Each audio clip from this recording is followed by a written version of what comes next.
Aê, podcast. Podcast que é totalmente sem nome. Ainda. Aí vai ser engraçado. Melhor. Já fica o primeiro episódio já tem uma pataquada. Ainda vai quebrar o violão e a praia. Bom, você que é o dono do Depois Brasileiro da Europa, de quase uma hora aqui arrumando a pataquada, vai começar. Bom, você que é o dono do canal, né? Então, a gente ainda está com dúvida com relação a como que vai ser o nome do podcast, por isso que inclusive o André teve a ideia genial de colocar aqui essa coisa aqui de trás com o ponto de interrogação. E a gente precisa definir o nome desse podcast, né, cara? Cara, eu não vou começar esse assunto antes de abrir o vinho, cara. Por isso, vamos começar. Depois que você bebe, as ideias aparecem, cara. Pois é. Mas ainda assim, a gente depois vai querer saber a opinião de vocês com relação a como que a gente vai colocar o nome desse podcast. Porque a gente está pensando, eu tô pensando já essa semana toda. Você vai abrir o vinho? Já vamos ficar bêbados? É pra começar assim o podcast? Sim. É assim que é, velho. A coisa vai indo. Então vai. E a gente não vai cortar isso daqui. Você tá vendo que ele tá experimentando ainda o processo? Ele não tem a menor ideia. Tá de boa. É assim também. Eu também não tenho. É o primeiro podcast que a gente tá fazendo junto e a gente tá experimentando isso. Então, pessoal, é o seguinte. Vamos começar o nosso primeiro podcast. E todo podcast, em princípio, vamos ter sempre um vinho para provar e passar para vocês. Então, aqui nossa dúvida é: como é que esse podcast pode chamar? Tá? Qual é o tema do podcast? Central. Qual é o tema central? Pois é. Quando a gente estava conversando a princípio sobre podcast, a gente tem essa ideia, a gente teve essa ideia de fazer um podcast que fala sobre realmente imigração, que é um tema completamente relevante, principalmente na vida minha e na vida do André, porque a gente, querendo ou não, vive isso. Não somente trabalha, mas também vive neste contexto de estar fora do Brasil e ajudando pessoas a saírem do Brasil. Então a gente é 24/7, a gente é todo dia nisso. Aí, ó, abriu. Aí, ó. Garoto. Vinho bonito. Que vinho é esse? Esse é um cartucha, Cartucho aí, ó. região da cartucha, e Pois é. é um vinho 13,5. Vai dar para ficar legal. Não tem vinho em Portugal fraco, tá? O mínimo aqui que eu já peguei num vinho desde quando eu cheguei aqui há quase um ano é 12,5. 12,5. Então é vinho de... Aqui os vinhos são de pingus mesmo, do jeito que eu Os gosto. melhores são os 14,5. E a coisa mais legal é que às vezes as pessoas ficam pensando que a gente tá tirando onda, tomando vinho, etc e tal. Isso aqui é baratinho aqui, né, cara? Cara, Sério? vinho em Portugal é barato, cara. Perto do Brasil, então, Nossa, meu pai tá falando que... Pô, quando eu morava no Brasil, falava que o vinho tava Aliás, falava não, eu comprava vinho a R$30. Meu pai agora fala que os R$30? exatos... Sim, vinho chileno. Não vinho europeu. vinho chileno. Vinho chileno. Mas o meu pai fala agora que esses mesmos vinhos que eu ficava tomando com ele quando a gente tava junto lá no Brasil, agora tá custando 60, tá o dobro. Entendeu? Reais. Reais. Reais. Reais. Então é... Não, o vinho, loucura. o periquita, no Brasil, acho que tá 50 ou 60 reais. Esse Sim. cartucho aqui deve estar mais. Depois você Pois é. vai pôr aqui nos comentários. Você já Pois é. bebeu esse cartucho e quanto é que tá no Brasil? Pois é, e o esquema que eu tenho é que já que eu sou pobre, eu tomo vinho de R$1,99 a maior parte das vezes. 90. Hoje você vai experimentar um vinho de Um 6 vinho de euros. 6 euros, tô crescendo na vida, tá vendo? É. Mas todo final de semana eu compro vinho e é vinho de R$1,99 somente para ter vinho em casa. E uma coisa que é legal é que você pensa que o vinho de R$1,99 aqui é um vinho de baixa qualidade, mas muito frequentemente esse vinho de R$1,99 é o vinho que semana passada estava 6 euros. Eles botam em promoção, botam em saldo, e é sempre um novo vinho que está a R$1,99. Então eu fico sempre comprando vinho bom em saldo a R$1,99. Exatamente. Aí eu não tinha isso no Brasil, mas desde quando eu vim pra cá, vinho faz parte do básico lá em casa. E isso faz diferença pra caramba. Em especial quando você tem vinho forte e você quer ficar um pouco tonto no final de semana. Quem não quer, né? Claro. Cara, por falar em tonto, essa pulseira é da sua academia, não é? É igual a minha. Da nossa academia. Pois é. Da nossa academia. Aliás, aqui não é academia, né? Aqui é ginásio. Aqui é ginásio. Mas, bom, pode falar ou não? Falar o que você quiser, cara. O podcast é nosso. Queens. Queens aqui, ó. Eu não estou sendo pago por isso, mas eu vou te falar. É a melhor academia de Caldas. Isso é fato, na minha opinião. Mas você E conhece tem as uma- outras? Conheço, eu fui. Antes de conhecer a Queens, eu bom. fui. Porque, pô, ó, eu sou mão de vaca. O André fica me zoando, o André fica me zoando porque fala que eu tenho que gastar mais dinheiro, eu não gosto de gastar dinheiro. É a mentalidade de imigrante. E isso é uma questão que a gente vai conversar aqui, eu acho, neste nosso primeiro episódio aqui sobre mentalidade de imigrante, porque também uma questão psicológica, é uma questão de mentalidade quando você sai no Brasil, não é só dinheiro. Às vezes você pode estar com o bolso forrado, você pode estar cheio de dinheiro, e mesmo assim a coisa explodir na sua cara, porque imigrar é perigoso pra caramba. É a melhor coisa que você pode fazer, na minha opinião. Especialmente se você, como eu, sentir que no Brasil você não encaixava culturalmente, por mais que eu não vejo que, por exemplo, cultura brasileira é inferior a nenhuma outra, mesmo assim eu nunca me encaixei direito com a forma como que as coisas ocorrem no Brasil, e até mesmo entre pessoas, não somente entre povo e governo, mas entre pessoas. Mas mesmo assim você pode vir cheio de dinheiro e a coisa explodir, porque é perigoso. Então, aí a gente estava falando sobre essa questão de ser mão de vaca e voltando para a academia, né? Eu sou mão de vaca, então eu pesquisei as academias todas aqui de Caldas. Eu fui na Fitness Factory, eu fui em todas as outras, mesmo assim, inclusive sendo mais baratas do que a Queens. Sim. E a Queens é a mais cara, mas também eu posso te falar, é a melhor. E vale a pena. E o cara não é tão caro, né, cara? Quanto que paga? 42 euros? Há uma coisa, por que o cara que é mão de vaca paga o que é mais caro? Porque eu costumo dizer que caro é o barato que não funciona. Exato? Sim. Então um brinde às coisas... A mão de vaca. Ao caro que funciona. Exatamente. Ao caro Exatamente. que funciona. E que é muito Portugal também, né? Portugal, as coisas aqui, você tem o mesmo acesso ao que você teria em outros países da Europa. Só que por algum motivo, por um preço definitivamente mais em conta. Eu sinto isso, né? Olha, gosta? Você não provou. Bom, Cara, em Portugal, você está aqui há um ano. Está aqui há um ano. Quase um ano. Quase um ano. Ainda quero me sentir como alguém que... Estou aqui há 16. Eu vou te ensinar uma coisa. Sempre que você fizer um brinde, você não pode pôr o copo na mesa antes de beber. E também tem que olhar no olho. Que é isso, garoto? Sai fora. Tem que olhar no olho, tem que ter olhando químicos. Sai pra lá. Somos casados, tá? E eu sou casado com mulher, já ele é Olha, a sua mulher tá vendo isso e vai falar, olha, não há bebida mais em casa. Ei, Andréia. Ó, pessoal, Cartucha, esse vinho é muito bom, ok? Vai ser o nosso primeiro vinho aqui no nosso podcast. Sim. E esse vinho aqui, em média, custa 6 euros, tá? Mas é que o Caio falou, às vezes tá por 3, por 2,99, etc, tá? Mas claro que a Cartucha tem diversas linhas, né, de vinho, até muito mais caras. Sim. Mas essa aqui é uma linha média, cai bem com um prato bom, por isso... Aqui indica, inclusive, qual que é o prato. Esse aqui não, especificamente, né? Mas há vinhos que indicam com queijo, com massa... com... tinta, mas cai bem com carne, né? Carne. Bacalhau também. Bacalhau? Bacalhau cai bem. O bacalhau não é mais Casal Garcia, assim, essas coisas que é vinho verde? Também, mas mais no verão, né? Mas no inverno o bacalhau, eu gosto do bacalhau com vinho tinto. Uhum. Ó, aqui Aragonês, Trincadeira, Alicante e Syrah. Ok. Syrah. Alentejano, é do Alentejo. Você conhece o Alentejo, cara? Não. Eu não conheço nada aqui, na realidade, porque eu fui vida louca e saí do Brasil no meio da pandemia. Melhor coisa que eu fiz, honestamente. Mas ainda assim, saí no meio da pandemia. Então, eu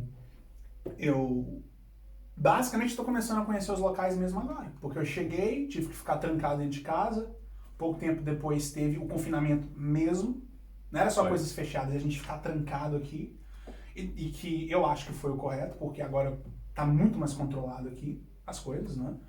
E agora que eu tô começando a conhecer Óbidos, tô começando a conhecer tais locais. Você pegou o Brasil com pandemia, não? Peguei. Eu saí do Brasil em setembro de 2020. Então tava lá, a coisa já tava... Qual é a tua opinião? É claro que eu sei que nem todos os brasileiros pensam assim, mas há uma grande maioria que pensa que ficar em casa, fazer confinamento é uma idiotice, usar máscara é idiotice. Qual é a tua opinião? Você que viveu os dois lados, o que você acha? Eu acho que essa situação que a gente teve aqui de pandemia, ela na realidade demonstrou a coisa que, dentre outras coisas, me fazia querer sair do Brasil, que é a importância que a visão de longo prazo tem. Então aqui a gente percebe que as pessoas elas têm uma visão de longo prazo maior com relação a tudo. E eu entendo por que muitas vezes no Brasil as pessoas têm, até nós, qualquer um, tem uma tendência a se focar mais no curto prazo. Porque simplesmente as coisas são muito mais desordenadas, muito mais caóticas. No momento em que as coisas são caóticas, você não consegue ter uma visão de longo prazo porque você não tem a garantia que no longo prazo as coisas vão estar como elas estão agora. E aqui eu senti essa diferença. Essa diferença de que, mesmo numa situação tão dramática quanto a situação da pandemia, se tem uma ordem, e o mais legal, não é uma ordem forçada. É um conjunto social, é uma ação de todos. A polícia não precisa de estar rondando e fechando bar e fechando restaurante. Acontece. Claro, mas em comparação com o Brasil. É uma meia dúzia só. Exato, é um ou outro caso que você vê no jornal, não é uma questão de desrespeito generalizado. Claro. E os números mostram isso. A gente entrou, foi quando que a gente entrou? Não, mas teve aquela paradinha na praia, né? Foi sinistro. Que praia? Algumas praias aí que estavam cheias e tal. Mas foi muito pouco. Teve o Natal, depois subiu. Foi no Natal que o bicho pegou? É, exatamente. Mas a gente entende, né? Assim, tava vindo as eleições, porque aqui também tem aquelas coisas de um mínimo Mas de populismo. o Natal não foi uma situação que o governo não autorizou, estava autorizado. Exato, tava autorizado. Então não é que o povo se foi contra o governo, não. Estava autorizado, vamos fazer o que está autorizado. Sim. Só que deu Mas você acha que o Marcelo iria se reeleger se ele deixasse o Natal bloqueado? Não tenho dúvida. Você acha? Acho. Já tinha uma população, a gente está falando do presidente de Portugal, né, Marcelo. É teu amigo ele? É meu brother, tô lá todo dia na casa dele. O Marcelo. O Marcelão. Brotherzão, mas enfim. Ele tem aqui uma popularidade muito grande. Alta. E então você acha, você que está aqui há mais tempo, que ele não seria afetado se tivesse... Não tenho dúvida. Pois é. E a questão aqui não é só essa, a questão é que o Marcelo, para além de ser um bom presidente, que eu, na minha opinião, claro que tem um monte de erros, coisas ninguém é perfeito. Claro, ninguém é perfeito. Ele também consegue fazer aqui um meio de campo, um jogo, sim, que faz com que os partidos vão meio que se entendendo, uhum, entendeu? Que essa concertação também entre os partidos, a sociedade, os sindicatos, a chamada concertação social. sim. Aqui em Portugal se fala muito disso. E eles também falam da geringonça. A geringonça é do passado. Política. Mas isso foi no Não, passado. mas como assim passa? Não, porque falaram que este atual governo é geringonça, mas no sentido positivo, que conseguiu unir diferentes Exatamente. visões ideológicas para o bem comum, mesmo com Sim. todas as suas diferenças. Que é uma coisa que infelizmente a gente não está tendo no Brasil. E alguma Não é? vez teve? Bom, eu não sou velho o Você tem quantos suficiente para anos? saber, eu tenho 28. Eu tenho 49. Vou dizer pra você, não lembro. Pois é. Infelizmente não lembro. Eu acho que na época do Collor... Você tinha quantos anos na época do Collor? Eu era 5 anos? vivo? Sei lá, quando que o Collor foi presidente? Eu sei que ele... 92, né? Eu nasci em 92, 1º de setembro de 92. Então, acho que ele foi eleito em 89, se eu não me engano. Ou 90, não sei, não lembro. Escreva aqui embaixo, eu não lembro. Mas talvez o Collor, o Brasil começou a pensar e mas depois deu no que deu. Quando o Lula foi eleito também, muita gente hoje, meu pai quando era vivo, amigos meus também dizem que foi enganado pela ideia do Lula e votou no Lula, ou seja, havia um pensamento mais de sociedade, ok, vamos Sim. em frente, vai melhorar, não sei o que, de repente deu no que deu. Então, Sim. na minha opinião, eu, 49 anos, não lembro um momento em que o Brasil, mesmo assim, ainda consegue ser o 7º país mais rico do mundo. Imagina se tivesse Sim. as coisas bem orientadas, o que, Sim. seria o Brasil? E uma coisa que eu acho bacana, tendo em vista agora a experiência que eu tô tendo aqui desde quando eu cheguei, foi que no Brasil a gente tem essa divisão política acontecendo de esquerda e direita, e as pessoas pensam que, bom, se o governo atual é de esquerda e as coisas deram errado, é porque é a esquerda que não presta. E a mesma coisa o oposto, como a gente está tendo agora com o Bolsonaro. Se as coisas não estão indo bem, porque Bolsonaro é de direita, é a direita que não presta. E no final das contas, a divisão não é somente com um ou outro político em particular, mas é uma divisão profundamente ideológica. Mas uma coisa que quando eu cheguei aqui e percebi é que, bom, pelo menos na época que eu saí do Brasil e vim pra cá, estávamos com aquela perspectiva de que a esquerda é tóxica, né? A esquerda é de fato o que há de pior na humanidade como política. Mas aí você chega aqui em Portugal, e não somente em Portugal, mas na Europa, porque a Europa é predominantemente de esquerda, e você vê as coisas... Esquerda democrática, sim. Sim, quando eu falo esquerda, eu estou falando de uma Não é esquerda radical. Eu estou falando de esquerda civilizada. Claro. Eu não estou falando de extremos, nem de Claro. direita, nem de esquerda. Estou Claro. falando de uma questão onde que você tem respeito à propriedade privada, tem respeito à iniciativa privada, mas mesmo assim uma visão social. E aí você sai do Brasil com todo mundo falando que a esquerda é tóxica e chega aqui e vê um continente, não somente um país, dominado pela esquerda e as coisas funcionando, e aí você chega à conclusão que olha, e funcionando mesmo com a pandemia. Sim. E aí você chega à conclusão que, cara, peraí, não é uma questão de ideologia de esquerda ou de direita, é na realidade do político ou dos políticos e o quão sério eles são. Porque a partir do momento em que você, aí é uma questão muito minha mesmo, né, respeita capitalismo e democracia, a ideologia que você tem do político pouco importa. Claro. A ideologia do governo, se é de direita ou de esquerda, pouco importa. Se ele está sério ali, ele quer fazer acontecer pro bem pro país, e óbvio que aí vai tender mais para a esquerda ou para a direita, mas portanto que iniciativa privada e propriedade privada em conjunto com a democracia sejam respeitados, a coisa flui muito bem. E a ideologia é secundária. E o problema é que eu acho que no Brasil agora é que a gente tem essa perspectiva de que a ideologia é primária. Primeiro ideologia. Depois é que você, na realidade, tem a definição, tomando como referência a ideologia, se as coisas vão dar certo ou não no país. E isso aí meio que explodiu na minha cabeça quando eu cheguei aqui. Claro, Não é? claro. Eu tô aqui há 16 anos, que Portugal teve só um momento que eu vi que ele foi mais à direita, que foi com o Passos Coelho. Isso foi quando? Foi na crise, Eu tô bebendo, tá? 2007, 2008. 2007, 2008, pode pôr mais. Sim. Tá bom.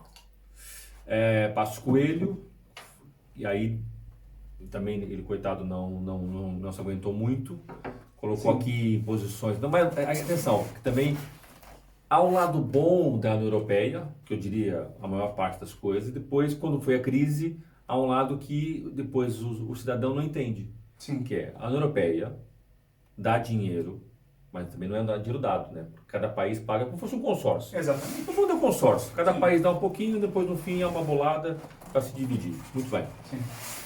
Quando o dinheiro vem, quando há estradas, quando há hospitais, é tudo muito bonito. Mas quando há uma crise e a União Europeia fala assim, meus amigos, vamos ter que apertar o cinto agora, porque não há dinheiro para todo mundo. Então, aí começa nem partido, pessoas dizerem, a União Europeia está se impondo muito nos estados, né? Estamos perdendo a nossa...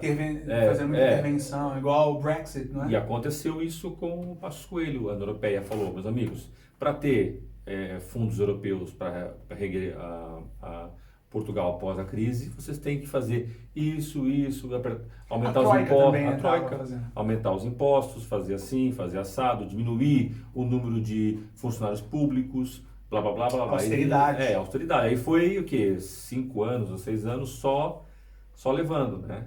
Então, também tem esse lado que as pessoas têm que entender. Nada é de graça. Sim. E se a União Europeia dá alguma coisa, também o conjunto é em troca. Sim. Né? E o que faz aqui também ser tão bom, na minha opinião, vai além de simplesmente política. Na realidade, uma questão que mesmo se a pessoa ou o governo é mais da esquerda ou da direita, existe uma perspectiva de comunidade, de contrato social, de, na realidade, simplesmente pessoas darem mais importância para o que é público, até mesmo em comparação do que é privado, simplesmente porque, no final, é isto que também as beneficia. Um exemplo disso, pode parecer inclusive uma viagem da batatinha, mas uma questão que eu percebi no Brasil, quando você passa no lado de um carro, você vê, via de regra, pelo menos se você estiver num local de classe média, você vê um carro muito limpo, por dentro, por fora, brilhando, e ao redor deste carro, tudo sujo. O que eu percebo aqui é o oposto. Às vezes você olha para dentro dos carros e está completamente em caos. Os carros todos sujos, com cheio de confusão dentro do carro. Mas em volta do carro, um brinco. E o que isso na realidade indica no macro? Que, pelo menos, é isso que é um pequeno detalhe que eu observo e talvez seja somente eu meio que forçando esse pensamento em mim. Mas que simplesmente as pessoas permitem que o público seja respeitado, portanto a rua está limpa, mesmo se o privado não tiver. E no final das contas, eu acho que é isso que faz com que, no final, o país fique bom para se viver. Porque aí você tem um hospital de melhor qualidade, você tem uma escola de melhor qualidade, você tem um local mais seguro para estar, não é? Sim. Mas tudo, entendeu? E olha que Portugal não é perfeito, tem seus problemas, com certeza. Portugal está na média em tudo. Tudo. Exato. A média europeia. Agora, uma vez teve uma seguidora que fez comigo a sessão do WhatsApp, perguntou assim uma coisa interessante. Falou, André, a gente vê aí pelos seus vídeos, tudo limpinho, as ruas limpinhas e tal. Os meus pais falaram os mesmos, quando eu mostrei os vídeos daqui pra eles. Há muita gente limpando aí as cidades, tem muita gente trabalhando nas ruas. Não. Isso é muito louco, porque você pensa assim, bom, está tudo limpinho é porque tem um monte de funcionário público limpando o tempo todo. É o oposto. Quando é que você vê? É difícil você ver gente limpando a rua. Sim, a minha rua, inclusive, é um problema, porque eu quase nunca vejo, eu fico até às vezes um pouco assim, incomodado, porque eu vejo os lixeiros passando na avenida na frente, mas eles não entram pra minha rua, que inclusive é uma rua sem saída. Aí, assim, pô, eu penso, eles não limpam aqui? Mas também quando eu paro pra reparar na rua, o quão limpa ela está, eu acho que não tá precisando tanta limpeza assim, a rua tá limpinha. Simplesmente a própria população deixa a rua limpa. Ou se tiver alguma sujeirinha, a própria pessoa vai lá e limpa. Eu não sei o quão bom é isso, mas de uma forma geral é bem mais limpo. Entendeu? Eu acho que todos esses pequenos traços não é, vão indicando que tipo de sociedade está ali. Sim. E também isso acontece aqui em algumas freguesias, alguns bairros, a gente chama de freguesia, que também tem algumas freguesias que são mais sujas. Tem. Sim, claro. Se você for Lisboa, se você for Lisboa, encontra, mas não é, quando falo mais suja, é meia dúzia de papel, não é uma sujeira. Sim, não é nem empilhado. Mas aí, quando você começa a avaliar quem vive ali e por que fazem aquilo, é que você começa a entender aqui algumas dinâmicas da própria sociedade. Né? Então, que adianta? Eu admito, eu quando era molecão mesmo, tal, havia um pensamento, talvez, não sei se você chegou a pensar assim, que é, nós pagamos imposto, então se eu jogar o papel no chão... É obrigação do Estado. É obrigação do Estado limpar. Tô pagando. Não, mas Exato. Isso é ridículo, entendeu? Porque, aliás, a ideia do Estado... por exemplo, quando tem aquelas manifestações, o pessoal destrói o ponto de ônibus, destrói as coisas públicas, você não está destruindo o governo é uma coisa, o Estado é outra. Quando você destrói uma coisa na rua, você destrói o que é seu. Exatamente. Você quer atacar o governo. Exato. Só que o governo vai sair depois de 4 anos. Sim. Aqueles palermas que estão lá... E o salário deles é garantido, o seu não. Exatamente. Então há cada sociedade acaba pelos seus atos indicar aquilo que elas estão procurando. Sim. Há uma frase, que não sei se é portuguesa ou não, que diz cada sociedade tem o governo que merece. Porque no fundo acaba por ser um reflexo delas próprias. Da sociedade. Exatamente. E essa é uma questão que eu sinto muitas vezes quando as pessoas ficam falando sobre os problemas do Brasil. No final do dia, o culpado por cada um dos problemas brasileiros somos nós mesmos. Não existe alguém para colocar a responsabilidade. Eu me lembro que quando eu fui na escola, meio que eu fui evangelizado de que os problemas do Brasil vieram porque a gente foi colônia de exploração e coisa do tipo. Tudo bem, eu acho que isso tem algum sentido. Mas muitas vezes parece que é enfatizado que é este o único motivo. Mas não, na minha opinião, o problema sempre foi, e sempre será nosso, a nossa responsabilidade. Cara, mas aí eu discordo com você completamente. Você falar que de uma certa forma foi... o Brasil já é independente há quantos anos? 200? Sei lá, não tenho a menor. 1800 e bolinha? Por aí, 200, 200. O povo ainda não pensa por si próprio? Não, é isso que eu tô falando. Bom, então, sim.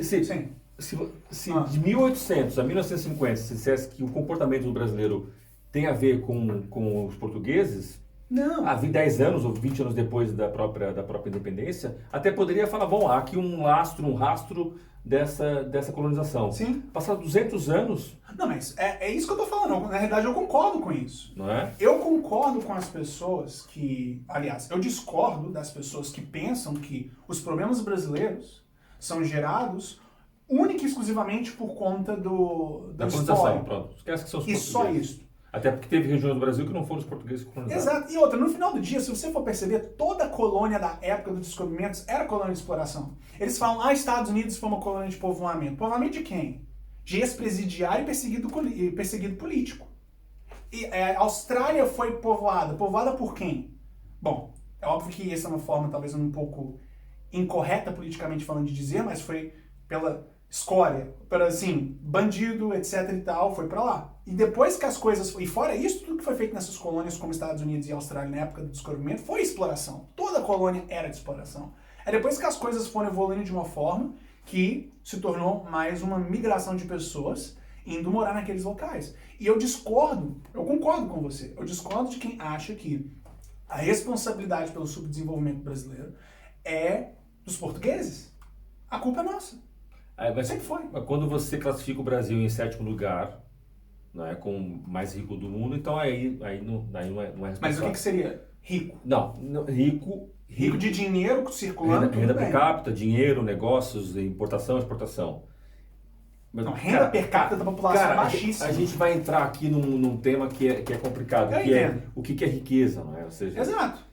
Você tem Portugal, eu nem sei qual é a classificação desse ranking, e quando você vê qualidade de vida, hospital público, escola, isso aqui, eu acho que aqui é muito mais rico que o Brasil. Concordo. Para mim, o que é riqueza? Civilidade.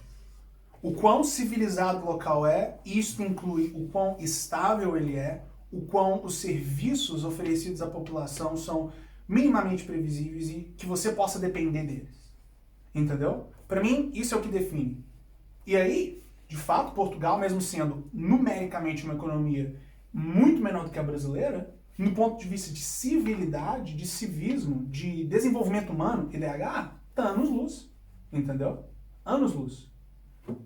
É muito louco porque quando eu faço aqueles vídeos fazendo alguma comparação entre coisas do Brasil e Portugal, vem sempre uma pessoa e fala assim, mas você não quer comparar um país com 11 milhões de habitantes com um de 200. Aí e com uma extensão territorial gigante como o Brasil. Aí você pensa, ok, então e a Austrália?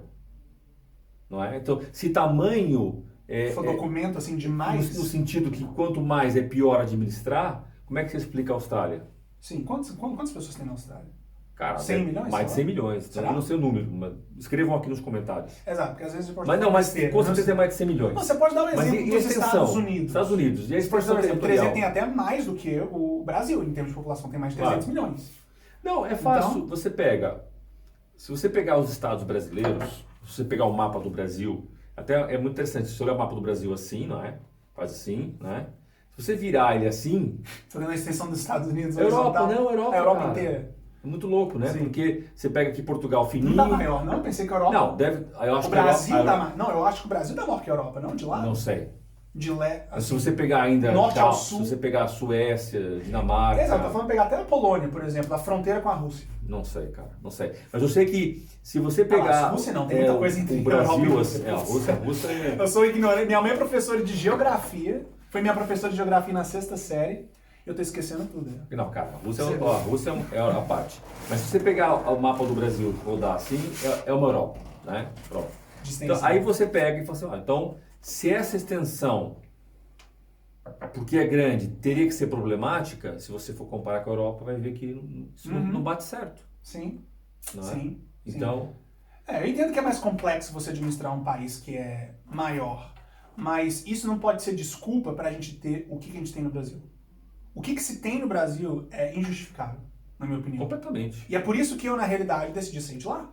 Eu, na realidade, poderia ter duas coisas, né? Aliás, eu acho que eu tinha 3 opções. Eu não sei se você se sentia assim há 15 anos atrás, quando você saiu, mas eu, até ano passado, eu tinha 3 opções.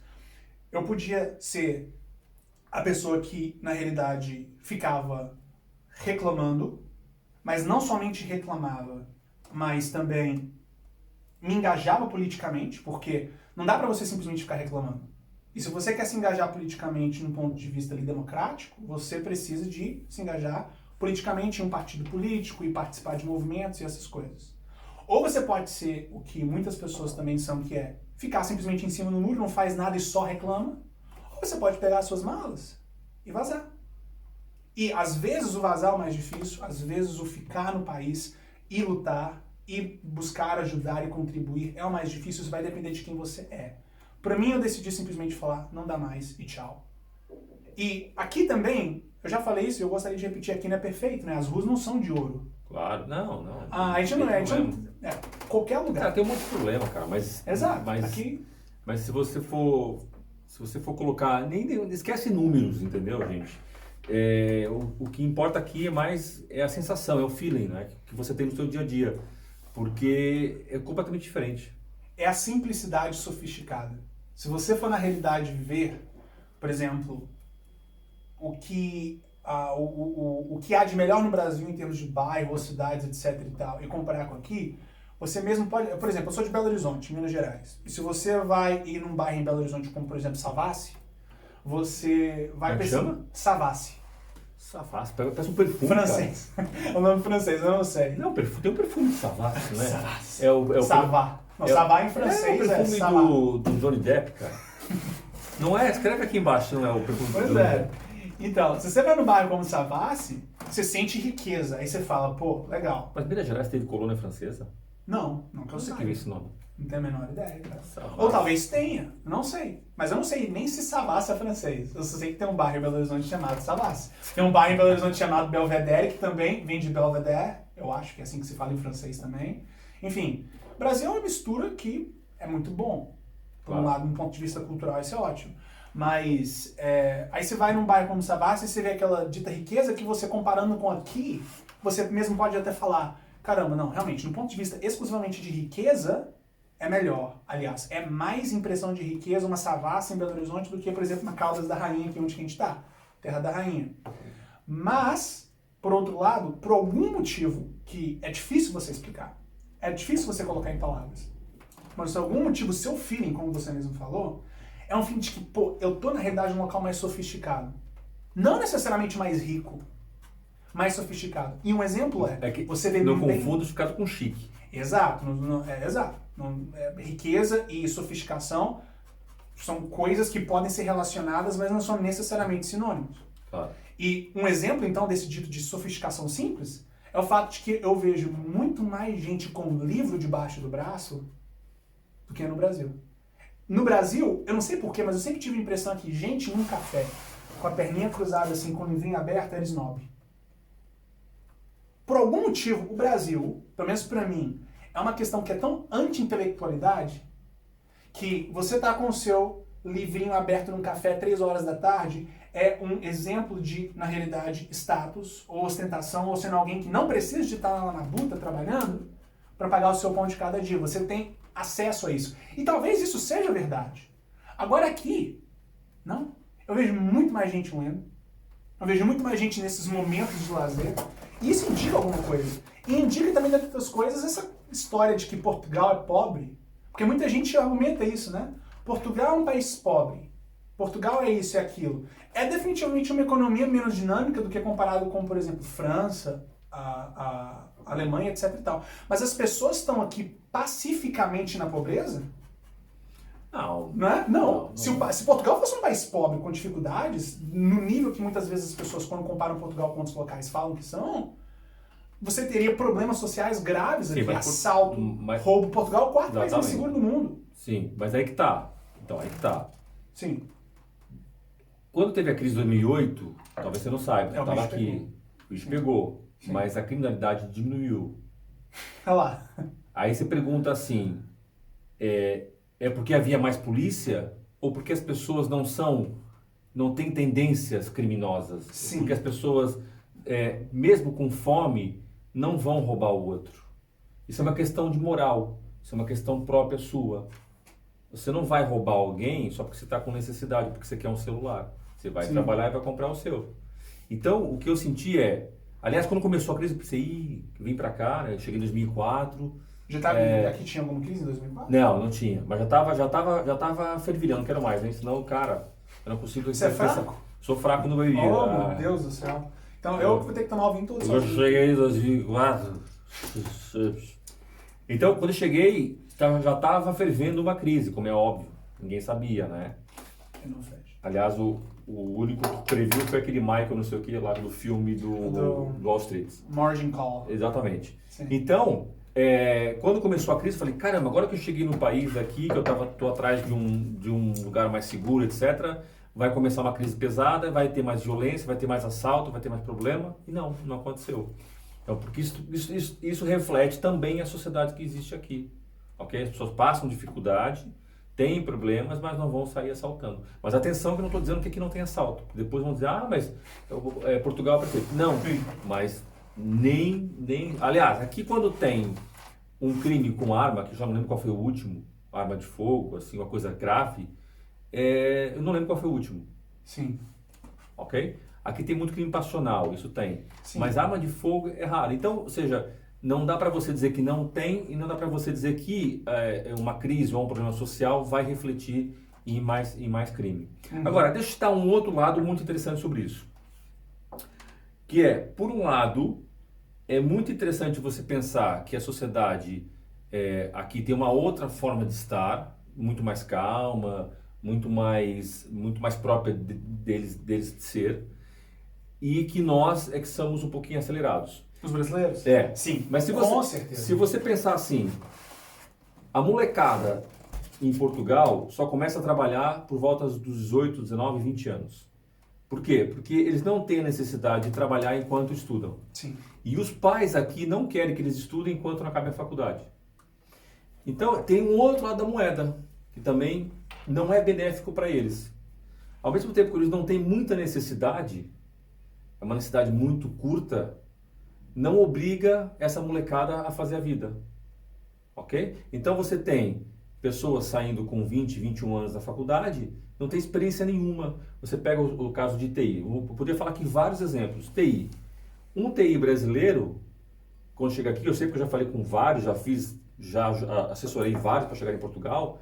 Um TI brasileiro com 21, 22 anos já está trabalhando no mercado há 8, há 10 anos. Começou moleque, começou com 14 anos, com 13 anos. A demanda é tão gigante. Né? Você consegue sem muita experiência, porque eu falo isso porque eu sou da área de TI, eu sou desenvolvedor de software, a demanda é insana. Então, exatamente. Então, por um lado, essa não necessidade também vem atrapalhar como sociedade, entendeu? Então você acha que na realidade isso é um problema que acaba gerando? As pessoas perdem dinamicidade? Eu acho. Você acha? Acho. A minha opinião, eu tenho um amigo aqui que também pensa o mesmo, e ele é brasileiro, o filho dele já está aqui há um certo tempo, e ele fala que ele de certa forma também fica um pouco preocupado porque ele percebe que a cabeça do filho dele está funcionando de uma forma mais cartesiana, de uma forma mais reta, não tendo várias camadas de pensamento simultâneos acontecendo, como é o caso do brasileiro. Ele pensa que o filho dele pode estar perdendo uma dinamicidade por estar sendo exposto demais aqui. Isso, por um lado, você pode falar, ok, essa talvez menor dinamicidade de raciocínio que alguém pode perceber que um português tenha, que para mim isso é um pouco relativo, porque não é que eles são menos dinâmicos, eles somente são diferentes. Pelo menos essa é a minha opinião. Mas mesmo se você for considerar que não tem essa diferença, é realmente objetiva a comparação e, portanto, o português é menos dinâmico do que o brasileiro, eu acho que isso tudo vem por uma questão que eu disse mais cedo na nossa conversa, o fato de que você tem um ambiente que é mais ordenado. Quando você está num ambiente que é mais ordenado, você tem menos camadas de pensamento que você precisa de fazer simultaneamente. Por exemplo, você está no Brasil, você vai pegar o ônibus, você vai pegar o busão para ir para o trabalho. Quantas variáveis você tem que pensar e cumprir para fazer esse processo acontecer? Simplesmente o processo simples de sair da cama, se arrumar, depois pegar o caminho para o ponto de ônibus, depois pegar o ônibus, depois ir para o trabalho. Cara, Quantas coisas você tem que prever várias coisas. Você tem que prever um assalto, você tem que prever a chuva, você tem que prever não sei o quê. O ônibus que chega atrasado, ou o ônibus que nem ao menos vem. No fundo é uma série de falhas, né? É uma série de ineficiências do sistema público que a responsabilidade é nossa, não é de um grupo político em particular, é da população brasileira, eu incluso. A responsabilidade é nossa como sociedade, nós somos, na minha opinião, falhados como sociedade. Mas, enfim, você tem uma série de ineficiências no processo que faz com que você, como indivíduo, precise de ter várias camadas de pensamento. Várias coisas acontecendo simultaneamente. E, portanto, pela necessidade de mera sobrevivência, você desenvolve uma capacidade de pensamento simultâneo, de raciocínio simultâneo mais alta. Isso não necessariamente significa melhor instrução e nem maior performance intelectual. É simplesmente uma pessoa que vai mais rapidamente pegar coisas que vêm de forma inesperadas a ela. O que é bom, por um lado. Por outro, aí, na minha opinião, cria pessoas que são excessivamente ansiosas, eu incluo, e pessoas que, talvez, exatamente porque estão pensando em 1 milhão de coisas ao mesmo tempo, e uma outra questão que eu mencionei, não tem uma visão de longo prazo muito grande, simplesmente porque o ambiente não é ordenado o suficiente para permitir que eles tenham essa visão de longo prazo, essas pessoas talvez não são assim tão você não possa depender tanto delas. No sentido de que ela fala pra você aqui, hoje, ok, bora fazer acontecer. Você tem uma ideia, você tem um serviço que você contrata, você tem alguma coisa que você se engaja pra fazer com a pessoa. Aí a pessoa fala pra você, bora. Passa 4 dias, começa a vir as desculpas. E todos nós brasileiros sabemos disso. Não dá pra você depender muito dos outros no Brasil, porque as coisas mudam muito. Toda hora muda. Você não pode depender muito da palavra das pessoas. Esse é o meu sentimento. E o seu? Eu acho que você tem razão, cara, mas isso... Essa história de camadas é uma coisa curiosa. Eu estava aqui, eu cheguei em 2004, quando eu fui visitar meu pai em 2007, 4 anos depois, é que eu me dei conta de uma coisa interessante. Você falou agora, lembrei. Eu me dei conta das camadas que eu tinha e que meu pai ainda tinha, vivia no Brasil, em São Paulo, das camadas de preocupações que ele tinha, desde o momento que ele saía de casa até chegar no ponto B, que era lá no centro de São Paulo, ou no restaurante. Então, eu lembro que eu entrei no carro, eu fiquei super estressado, cara, eu já não estava habituado mais disso. Aqui você sabe, você anda com o telefone na mão, com a carteira na mão, você senta num lugar, põe a carteira em cima da mesa, isso, cara, no carro, você deixa o carro aberto, toma um café. E eu entrei no carro, meu pai, filho, fecha a porta, sobe o vidro.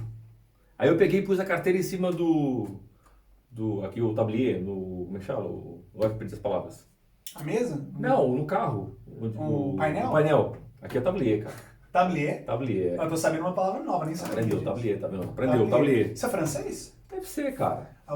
A França influencia muito Portugal, tem muito francês aqui mesmo. Aí eu coloquei a carteira lá em cima sem querer, que aqui eu tô habituado, meu pai. Ô filho, você vai colocar a carteira aí, né? Você tá chamando o ladrão. Aí foi sair do prédio, ele tem que apertar o botão do portão 5 minutos antes, que é pro portão. Quando o portão abre todo, ele sai correndo. Porque existe a possibilidade do assalto ali. Exatamente. A saidinha, né? Então, Exato. Quais são as camadas de preocupações e de raciocínio que você tem que fazer adiantando as coisas. Que a pessoa tem que ter. E eu já não estava mais nada habituado com isso. E confesso que para mim, enquanto eu estive lá, foi muito estressante.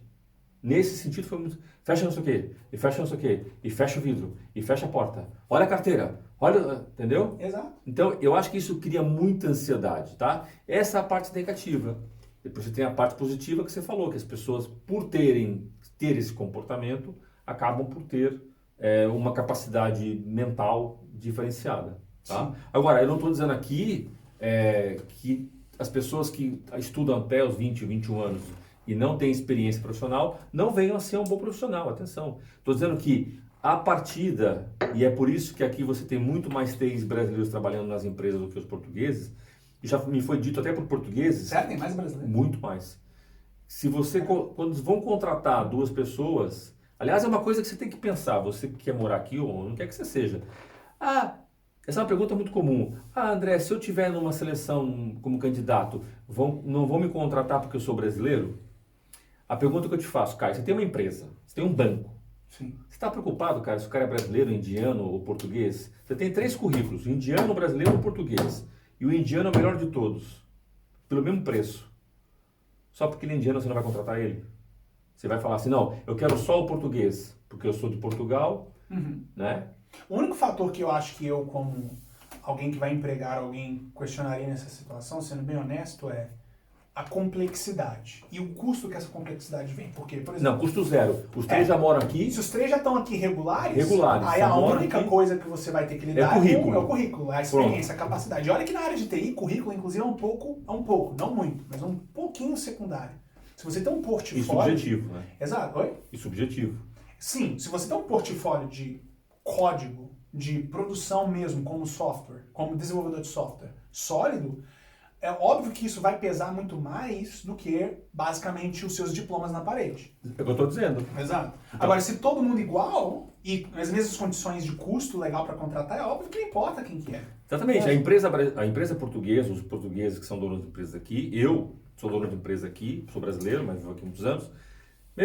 Para mim, não quero saber se é brasileiro ou se é português. Eu quero a melhor pessoa para aquela função e que cumpra aquilo que está desenhado para aquela função. Sim. Entendeu? Então, o que eu acho que eles acabam por perder nessa largada nos 20 anos ok, tenho 20 anos, acabei a faculdade de TI e não tenho experiência nenhuma. E chega um brasileiro que também acabou a faculdade lá, já tem 6 anos, já tem um monte de projeto feito, já tem um monte de software lançado. Porque precisa de fazer acontecer no Brasil. E essa é uma questão que diferencia, às vezes, o profissional brasileiro de um europeu, às vezes. Se o cara, ele se coloca numa posição onde que ele se sente suficientemente contratável em um país de primeiro mundo, ele teve que fazer muita coisa, muito mais experiente do que alguém que, por exemplo, já nasceu aqui e está simplesmente começando a carreira. E às vezes pode ganhar o mesmo tanto. Quando ele vem para cá, ele vem como júnior, por exemplo, ganhando o mesmo tanto que alguém que sem experiência ganharia. Mas, ainda assim, é diferente. Eu acho que isso que é um ponto que as pessoas têm que entender. E isso também no Brasil, né? A sua nacionalidade é relativa. Isso é muito relativo. As pessoas querem pessoas competentes e que consigam executar aquela função que foi desenhada. Cara... Sim. Bom. E o nome? Bom, um nome. Podcast. Como é que Agora eu acho que nessa altura você já deve ter sacado que a gente precisa de um nome, né? A gente não tem um nome ainda. A gente precisa de saber. Então escrevam aqui embaixo o nome que vocês sugerem para o nosso podcast. Nosso primeiro episódio foi hoje. Já confesso... Já vamos acabar? Cara, aqui no 3º copo eu já preciso acabar. Ai, meu Deus do céu. Porque vocês não sabem, nós estamos sentados sobre caixas de vinho. E eu vou cair para trás. Aliás, isso é um bom alerta para acabar. Ele marcou 50 minutos. A gente já falou aqui 50 minutos? 50 minutos. Caramba, cara. Pelo amor de Deus. A gente não... Aquela rádio é boa, hein? Música da praia, melhor. A alternativa. Eu gosto desse nome. Alternativa. Você teve uma boa sacada. Obrigado. André Oliveira. Lindo. Pessoal, não esqueçam, põe aqui embaixo o nome que você sugere. Diga o que acharam desse podcast, essa conversa franca. Essa não é uma conversa basicamente de imigração ou do que é certo ou do que é errado. São pensamentos nossos sobre esses temas. Sim. Tá bom? E deixar bem claro que, por mais que a gente tenha esse formato aqui, ele é modificável. Ou seja, a gente pretende, conosco, continuando este podcast, de ter convidados, de ter pessoas que moram em outros países aqui na Europa. Aliás, é isso aí que eu ia falar. Você que acompanha o canal, que tem canal, ou Instagram, e vive em outro país, ou não, você não tem canal, não tem nada, mas vive em outro país, quer participar, quer estar nessa mesa com a gente aqui, mas não fisicamente nesse momento, quer estar aqui, tá? Vamos passar aqui. Sim. Você vai estar aqui conosco falando. Nossa, caramba, cara, realmente dá pra ter a pessoa aqui. Exatamente, cara. Nem precisa de mudar a coisa. Não, pô, o cara vem aqui ao vivo. Câmera. E a gente bate o papo aí com você que vive Nossa. No Alasca, na Austrália, onde você quiser. No fim do mundo. Tem brasileiro em todos os lugares. Então, fica o convite aí. Caramba, realmente boa ideia. Dá pra botar a pessoa bem aqui. Vai ficar legal. Um abraço, pessoal. Bacana. Cara, gostei muito desse nosso primeiro episódio. É isso aí. Aos tontos.